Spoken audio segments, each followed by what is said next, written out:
Assalamualaikum warahmatullahi wabarakatuh. Oke teman-teman, di sini saya akan membahas tentang Perang Aceh dan bagaimana perlawanan rakyat Aceh terhadap pemerintahan kolonial Belanda. Perdagangan yang besar di Indonesia dalam perkembangannya melalui Traktat London tahun 1824, dibuatlah perjanjian Inggris dan Belanda bebas melakukan perdagangan di Aceh, tapi tidak boleh menguasai wilayah Aceh karena Aceh adalah wilayah yang merdeka. Namun Belanda sangat berambisi ingin menguasai Aceh dan berusaha mengingkari isi Traktat London.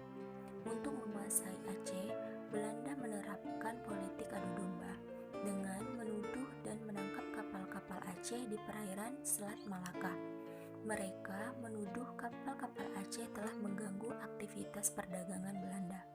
Tindakan ini menimbulkan kemarahan bagi rakyat Aceh. Mereka sepakat melakukan perlawanan terhadap pemerintahan kolonial Belanda. Perang Aceh terjadi dalam 3 fase.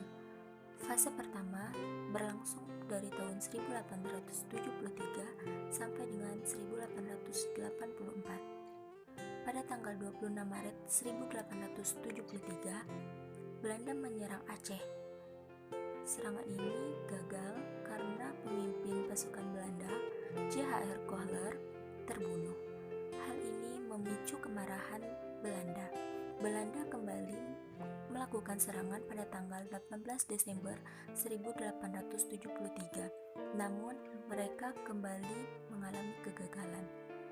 Fase kedua Perang Aceh berlangsung dari tahun 1884 sampai dengan 1896. Pasukan Aceh di bawah kepemimpinan Tengku Umar dan Cut Nyak Dien semakin kuat. Pasukan Aceh melakukan perampasan senjata dan menerapkan strategi perang gerilya yang menyulitkan Belanda. Belanda kemudian menyusun strategi lain untuk mengakhiri perang Aceh, yaitu dengan mendatangkan tokoh yang menguasai agama Islam bernama Snok Hurgronje ke Aceh untuk menyelidiki adat istiadat dan sosial budaya masyarakat Aceh. Hasil dari penyelidikannya, Snok adalah memberikan saran kepada Belanda berupa pasukan Aceh tidak menghiraukan Sultan karena Sultan tidak berkuasa. Pasukan Belanda harus berperang dengan gerak yang cepat, sehingga pasukan Aceh mengalami kesulitan untuk mencari perlindungan. Pasukan Belanda sebaiknya tidak menawarkan perundingan, karena perundingan tidak akan diterima oleh pasukan Aceh. Pasukan Belanda harus memerangi golongan agama, karena golongan ini sangat berpengaruh. Yang terakhir, pasukan Belanda menggunakan siasat untuk kemakmuran rakyat. Fase ketiga Perang Aceh berlangsung dari tahun 1896 sampai dengan 1904. Kali ini Belanda menerapkan strategi yang disarankan oleh Snok.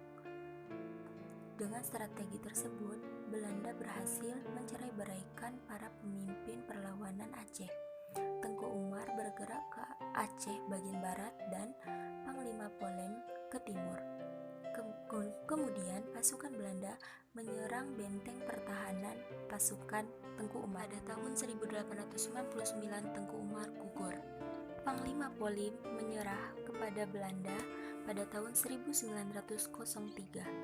Namun perlawanan Aceh masih terus berlanjut di bawah komando dari Cut Nyak Dien. Ia terus mengobarkan gerilya melawan Belanda. Namun sayangnya Belanda kemudian berhasil mengepung pos pertahanan Cut Nyak Dien pada tahun 1906. Cut Nyak Dien berhasil ditangkap. Nah teman-teman, dari perang Aceh tersebut kita harus senantiasa menghargai peran dan jasa dari para pahlawan-pahlawan terdahulu. Bangsa yang besar adalah bangsa yang tak pernah melupakan jasa pahlawannya. Oleh karena itu, sudah menjadi kewajiban kita untuk selalu mengenang dan meneruskan perjuangan para pahlawan demi mewujudkan cita-cita bangsa. Mungkin itu saja yang dapat saya sampaikan. Mohon maaf atas kesalahan dalam tutur kata. Saya akhiri dengan wassalamualaikum warahmatullahi